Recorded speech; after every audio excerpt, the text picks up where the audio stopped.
ಮುಂಡಳಿ ಉತ್ತರ ಕನ್ನಡ ಜಿಲ್ಲಾ ವರದಿಗಾರ.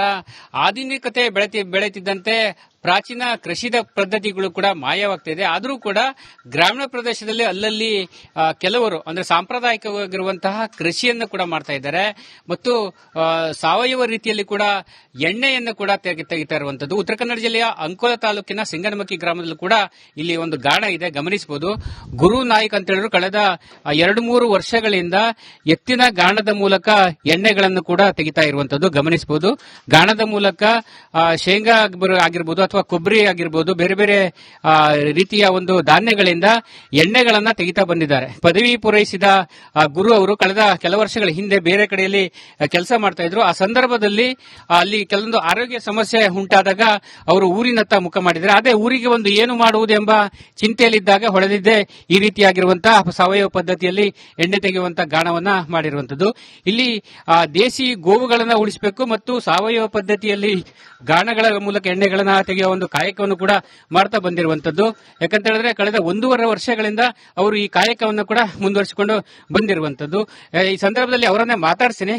ಸರ್ ನಮಸ್ತೆ. ಈಗ ಗಾಣಗಳನ್ನ ಯಾವತ್ತು ರೆಡಿ ಮಾಡಿದ್ರೆ ಮತ್ತೆ ನಿಮ್ಗೆ ಯೋಚನೆ ಬಂದಿದೆ? ಅಂದ್ರೆ ನಾನು ಕಂಪನಿಯಲ್ಲಿ ನನ್ನ BA ಪದವಿ ಮುಗಿದ ಕೂಡ್ಲೇನೆ ಒಂದು ಖಾಸಗಿ ಕಂಪನಿಯಲ್ಲಿ ಕೆಲಸ ಮಾಡ್ತಾ ಇದ್ದೆ. ಅದಾದ ಕೂಡ್ಲೇನೆ ಕೆಲವೊಂದು ಹೋಟೆಲ್ಗಳಲ್ಲೆಲ್ಲ ತಿನ್ನೋದ್ರಿಂದ, ಫಾಸ್ಟ್ ಫುಡ್ ತಿನ್ನೋದ್ರಿಂದ ಆರೋಗ್ಯ ಸಮಸ್ಯೆಗಳು ಕಂಡುಕೊಂಡು ಸಣ್ಣ ಸಣ್ಣ ಅಲರ್ಜಿಗಳು ಅವು ಇವೆಲ್ಲ. ಅದಾದ್ಮೇಲೆ ಇದು ಹೇಗೆ ಅಂತೇಳಿ ಹುಡುಕ್ತಾ ಹೋದವಾಗ ನಮ್ಮ ಆಹಾರ ಪದ್ಧತಿನೇ ಸರಿ ಇಲ್ಲ ಅಂತೇಳಿ ಗೊತ್ತಾಯ್ತು. ಅದ್ರ ಸಲುವಾಗಿನೇ ನಾವು ನನ್ನ ಮಗ ಹುಟ್ಟಿದ್ದ ಫಸ್ಟ್ ಮಗ, ಅವನ ಜೊತೆನೆ ಎಲ್ಲರೂ ಊರಿಗೆ ಬಂದ್ವಿ. ಊರಿಗೆ ಬಂದು ನಾವು ಕೃಷಿ ಜೊತೆನೆ ಜೀವನ ಮಾಡುವ ಇನ್ ಮುಂದೆ ಅಂತೇಳಿ. ಅದಾದ್ಮೇಲೆ ಏನಾಯ್ತು ಅಂತ ಹೇಳಿದ್ರೆ ಕೃಷಿಯನ್ನ ಏನ್ ಕೃಷಿ ಮಾಡೋದು, ಏನ್ ಮಾಡ್ಲಿಕ್ಕೂ ನಮ್ಗೊಂದು ಐಡಿಯಾ ಇರ್ಲಿಲ್ಲ. ಹುಡುಕ್ತಾ ಹೋದ್ವಿ. 1.5 ವರ್ಷ ಅದರಲ್ಲೇ ಹೋಯ್ತು. ಅದಾದ್ಮೇಲೆ ನಮ್ಗೆ ಏನಾದ್ರೂ ಒಂದು ವಾಣಿಜ್ಯವಾಗೂ ಏನಾದ್ರೂ ಬೇಕಲ್ಲ ಕಮರ್ಷಿಯಲ್ ಆಗಿ.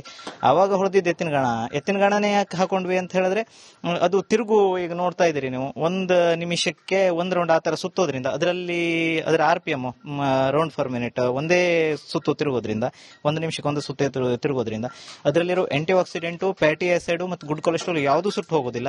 ಇವತ್ತಿನ ವಿಷಯುಕ್ತ ಆಹಾರದಿಂದ ನಮ್ಮ ದೇಹ ಏನು ವಿಷ ತುಂಬಿಕೊಂಡಿದೆ ಅದನ್ನು ಡಿಟಾಕ್ಸಿನ್ ಮಾಡ್ಕೊಳ್ಳಿಕ್ಕೆ, ವಿಷಮುಕ್ತ ಮಾಡ್ಕೊಳ್ಳಿಕ್ಕೆ ಎತ್ತಿನ ಗಾಣದ ಎಣ್ಣೆ ಅತಿ ಅವಶ್ಯಕ. ಮತ್ತೆ ದೇಸಿ ಗೋವುಗಳನ್ನ ಉಳಿಸಿ ಅಂತ ಹೇಳಿ ಬಡ್ಕೊಳ್ತಾ ಇರ್ತೇವೆ ನಾವೆಲ್ಲ. ಹಾಗೆ ಉಳಿಸ್ಲಿಕ್ಕಂತೂ ಆಗೋದೇ ಇಲ್ಲ. ಗೋವುಗಳನ್ನ ಬಳಸ್ಕೊಂಡ್ರೇನೆ ಗೋ ಉಳಿಯೋದು ಅಂತೇಳಿ ಒಂದು ನಮ್ಮ ನಂಬಿಕೆ ಆಗಿರೋದ್ರಿಂದ ಎತ್ತಿನ ಗಾಣನ ನಾವು. ಈಗ ಯಾಂತ್ರಿಕ ಯುಗ, ಎಲ್ಲ ಯಂತ್ರಗಳ ಮೂಲಕ ಕೆಲಸಗಳಾಗಿರುವಂತದ್ದು, ಕೃಷಿ ಚಟುವಟಿಕೆ ಆಗಿರ್ಬೋದು, ಅದು ಗಾಣ ಆಗಿರ್ಬೋದು. ಆ ನಡುವೆ ತಾವು ಸಾವಯವಿಕ ರೀತಿಯಲ್ಲಿ ತಮ್ಮ ಮನೆಯವರು ಕೂಡ ಈ ರೀತಿ ತಾವು ಯಾವ ರೀತಿಯಾಗಿ ಸಹಕಾರ ನೀಡ್ತಿದ್ರು ಅವ್ರಿಗೆ? ಇಲ್ಲ, ಅವರು ಹೇಳಬೇಕಾದ್ರೆ ನನಗೂ ನನ್ನ ಮಕ್ಕಳದು ಅವ್ರದ್ದೆಲ್ಲ ಹೌದು, ಇಲ್ಲ ಒಳ್ಳೇದು ಫುಡ್ ಬೇಕು, ಆಹಾರ ಬೇಕು, ಇಲ್ಲ ಅಂತ ಹೇಳಿದ್ರೆ ಮುಂದಿನ ಮಕ್ಕಳಿಗೆಲ್ಲ ಪ್ರಾಬ್ಲಮ್ ಆಗತ್ತೆ ಅನ್ನೋದು ಅರಿವಿಗೆ ಬಂತು. ಅದಾದ್ಮೇಲೆ ನಾನು ಆಯ್ತು ಓಕೆ ಹೋಗುವ ಅಂತ ಹೇಳಿ, ಅವ್ರದ್ದು ಇಲ್ಲಿ ಪಿತ್ರಾರ್ಜಿತ ಭೂಮಿ ಇತ್ತು, ಅಲ್ಲಿ ಬಂದ್ಕೊಂಡು ಕೃಷಿಯಲ್ಲಿ ಅವರು ತೊಡಗಿಸ್ಕೊಂಡಿದ್ರು. ನಾವು ಅದಕ್ಕೆ ಸಪೋರ್ಟ್ ಆಗಿ ನಿಂತೀವಿ.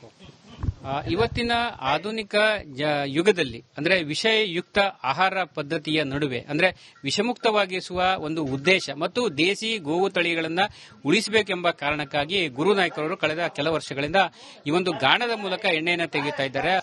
ಇವಿಷ್ಟು ಇಲ್ಲಿನ ಸುದ್ದಿ. ಮುಂದಿನ ಸುದ್ದಿಯನ್ನ ನನ್ನ ಕೊಲಿಗ್ ನೀಡ್ತಾರೆ.